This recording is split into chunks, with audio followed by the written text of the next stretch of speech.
আসসালামু আলাইকুম সবাইকে নুসরাত মিনি কিচেনে খুবই সহজ আর কমন একটা রেসিপি। আমার মনে হয় কম বেশি সবারই প্রিয় এই বুটের হালুয়াটা। আর আমার তো ভীষণই পছন্দ এই মজাদার বুটের হালুয়াটা।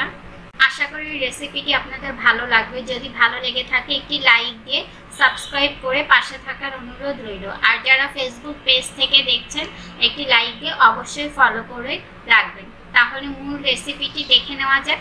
আমি এখানে মেজারমেন্ট কাপের 1 কাপ বুটের ডাল বা ছোলার ডাল সারা রাতের জন্য ভিজিয়ে রেখেছিলাম। আর ভেজানোর পরে ফুলে ডাবল হয়ে গিয়েছে, দেখতেই পাচ্ছেন। কষলে কষলে আমি ধুয়ে নিয়েছি এটাকে। আর আপনাদের হাতে সময় না থাকলে সেই ক্ষেত্রে হালকা কুসুম গরম পানিতে 3 ঘন্টার জন্য ভিজিয়ে রাখবেন। প্রথমে চুলায় একটি হাঁড়ি দিয়ে 2 কাপ লিকুইড দুধ দিয়ে দিয়েছি। 1 কাপ ডালের জন্য আমি 2 কাপ দুধ ব্যবহার করেছি। আর এই 2 কাপ দুধে আমি এই দুধটাকে সম্পূর্ণভাবে সেদ্ধ করে নিব। এখন ঢাকনা দিয়ে ঢেকে দিচ্ছি বলক উঠে আসা পর্যন্ত। বলকটা উঠে আসলে ঢাকনাটা তুলে আমি একটু নেড়ে দিব। ভালোভাবে নেড়ে চেড়ে আমি আবারও ঢাকনা দিয়ে ঢেকে দিব। আর এই পর্যায়ে চুলার জালটা একদমই লোতে রেখেছি সম্পূর্ণভাবে সেদ্ধ হওয়ার জন্য। আর 40 মিনিট পরে আমি ঢাকনাটা তুলে নিচ্ছি। আমার ডালটা সেদ্ধ হতে 40 মিনিট সময় লেগেছে, কারো কারো ক্ষেত্রে কম বেশি লাগতে পারে। এখন আমি আবার একটু নেড়ে চেড়ে দিচ্ছি। আর দেখতেই পাচ্ছেন দুধটা শুকিয়ে মাখা মাখা হয়ে গিয়েছে আর ডালটাও সম্পূর্ণভাবে সেদ্ধ হয়ে গিয়েছে। আমি একটু হাত দিয়ে চেপে দেখাচ্ছি আপনাদেরকে। এখন চুলা থেকে নামিয়ে ডালটাকে আমি সম্পূর্ণভাবে ঠান্ডা করে তারপরে ব্লেন্ডার করে নিব। আপনারা চাইলে পাটায়ও পিষে নিতে পারেন। আর ঠান্ডা হওয়ার পরে আরও বেশ কিছুটা ঘন হয়ে যাবে দুধটা। এখন আমি চুলা থেকে নামিয়ে ঠান্ডা করে নিচ্ছি। এই তো ঠান্ডা করার পরে ব্লেন্ডার করার পরে স্মুথ একটা পেস্ট হয়েছে। আর এটাকে খুব ভালোভাবে স্মুথভাবে পেস্ট করে নিতে হবে, দানা দানা রাখা যাবে না। এখন আবারও চুলায় একটি হাঁড়ি বসিয়ে দিয়েছি আর দিয়ে দিচ্ছি 2 টেবিল চামচ ঘি। ঘিটা দিয়ে তারপরে আমি দিয়ে দিচ্ছি ব্লেন্ডার করা সেই মিশ্রণটা দিয়ে অনবরত আমি 3 মিনিটের জন্য এটাকে জাল করে নিব। আর অনবরত এটাকে নেড়ে চেড়ে নিতে হবে, নাড়া বন্ধ করা যাবে না, নাহলে নিচ থেকে পোড়া লেগে যাবে। এখন আমি দিয়ে দিব 1/2 কাপ চিনি।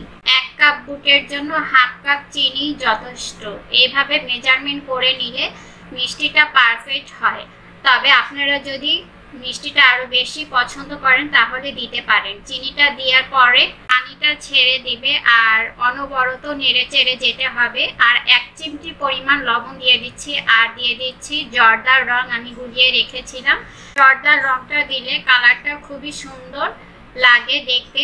তবে আপনাদের যদি হাতের কাছে না থাকে তাহলে এটা স্কিপ করতে পারেন। আমি কিন্তু নাড়াচাড়া একদমই বন্ধ করিনি, অনবরত নেড়ে চেড়ে যেতে হবে এটাকে, না হলে নিচ থেকে পোড়া লেগে যাবে। আর পোড়া লেগে গেলে খেতে একদমই ভালো লাগবে না। এখন দিয়ে দিচ্ছি 1/4 কাপ গুঁড়া দুধ আর দিয়ে দিচ্ছি 2টা এলাচ গুঁড়া। এলাচ গুঁড়াটা দিলে খুবই সুন্দর একটা ফ্লেভার আসে। আর চেষ্টা করবেন গুঁড়া দুধটা দেওয়ার। গুঁড়া দুধটা দিলে টেস্টটা আরও দ্বিগুণ বেড়ে যায়। এখন সব কিছু একত্রে ভালোভাবে নেড়ে চেড়ে মিশিয়ে নিচ্ছি। আর এরই মাঝে আমার হালুয়াটা হয়ে গিয়েছে। প্যান থেকে যখন ছেড়ে ছেড়ে আসবে ওই পর্যায়ে বুঝতে হবে যে হালুয়াটা হয়ে গিয়েছে। চুলা থেকে নামানোর আগে আমি আবারও 1 টেবিল চামচ ঘি দিয়ে খুব ভালোভাবে এটাকে মিশিয়ে নেড়ে চেড়ে তারপরে চুলা থেকে নামিয়ে গরম অবস্থায় আমি একটা চপিং বোর্ডে ঢেলে নিব। আর আগে থেকেই আমি চপিং বোর্ডে কিছুটা তেল ব্রাশ করে নিয়েছিলাম, এতে করে হালুয়াটা সেট করতে আর কাটতে খুবই সুবিধা হবে। আর দেখতে পাচ্ছেন আমি কিভাবে এটাকে চেপে চেপে সমান করে নিচ্ছি। এভাবে এটাকে সমান করে নিতে হবে। আমি একটু চারপাশ থেকে একটু সমান করে দিচ্ছি। খুব ভালোভাবে এটাকে সমান করে সেট করে নিতে হবে। আর এই কাজটা গরম অবস্থায় করতে হবে, ঠান্ডা হয়ে গেলে করা যাবে না। যতটা সম্ভব আমি এটাকে সেট করে নিচ্ছি স্মুথভাবে। আপনারা আপনাদের পছন্দ মতো করে এটাকে সেট করে নিতে পারেন। এরই মাঝে আমার সেট হয়ে গিয়েছে। এখন এটাকে আমি সম্পূর্ণভাবে ঠান্ডা করে নিব। ফিরে আসছি ঠান্ডা হওয়ার পরে। এই তো এরই মাঝে সম্পূর্ণভাবে ঠান্ডা হয়ে গিয়েছে। এখন আমি আমার পছন্দ মতো এটাকে কেটে নিব। আপনারা আপনাদের পছন্দ মতো কেটে নেবেন। আমি আমার পছন্দ মতো শেপ দিয়ে কেটে নিচ্ছি।